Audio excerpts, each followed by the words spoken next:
माननीय गोविंद सिंह जी डोटासरा।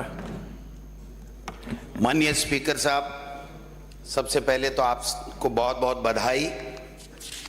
ये राजस्थान विधानसभा की गौरवशाली परंपरा का निर्वहन हो रहा है कि हम सब ने मिलकर के हमेशा की भांति सबकी सहमति से यूनानिमसली आपको स्पीकर चुना है।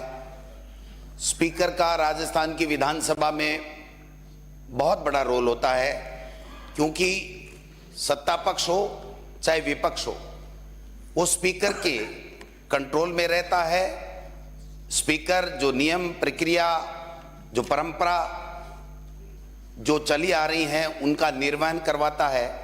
और विशेष रूप से सत्ता पक्ष से भी ज़्यादा मैं समझता हूं कि स्पीकर हमेशा विपक्ष के प्रति बहुत लिबरल रहता है, क्योंकि विपक्ष के पास में केवल एक हथियार होता है कि वो सरकार की जो भी योजनाएं हैं उसमें कोई सुझाव देना हो, या उसमें कोई कमी खामी हो, या अपने अधिकारों की कहीं कोई अवहेलना हो रही है, कहीं कोई दिक्कत आ रही है, कोई बात रखना चाहता है, तो वो माननीय स्पीकर साहब उनको संरक्षण प्रदान करते हैं।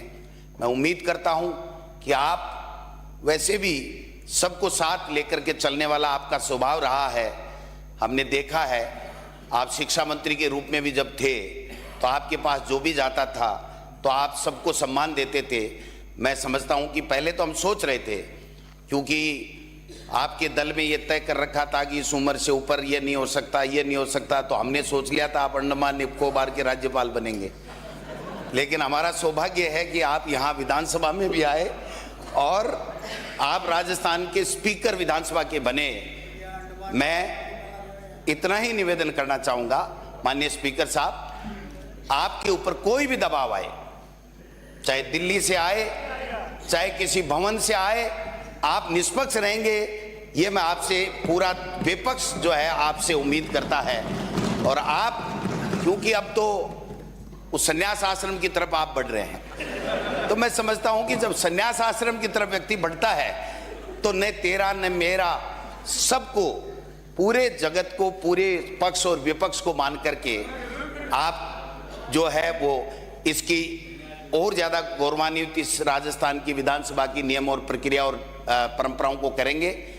हाँ, ये बात जरूर है, हमें भी थोड़ी खली कि आपका जो मुहूर्त था उसको माननीय मुख्यमंत्री जी के दिल्ली के आने में देर होने की वजह से ये जो थोड़ा सा टूटा है, परंपराएं थोड़ी सी टूटी हैं, ये आगे नहीं टूटे।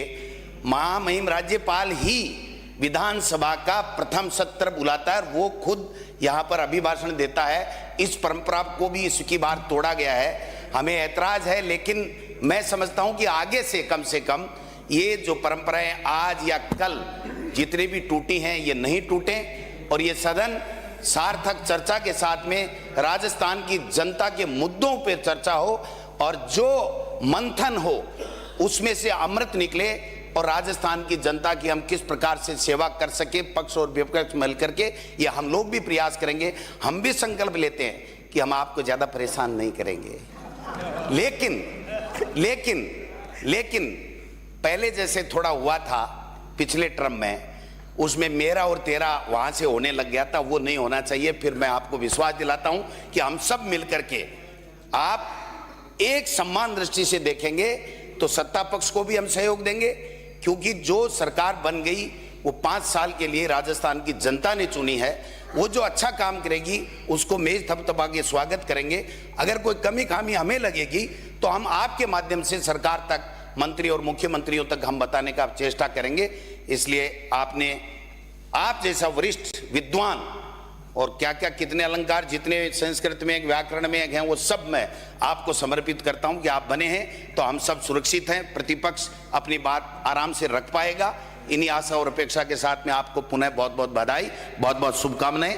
धन्यवाद।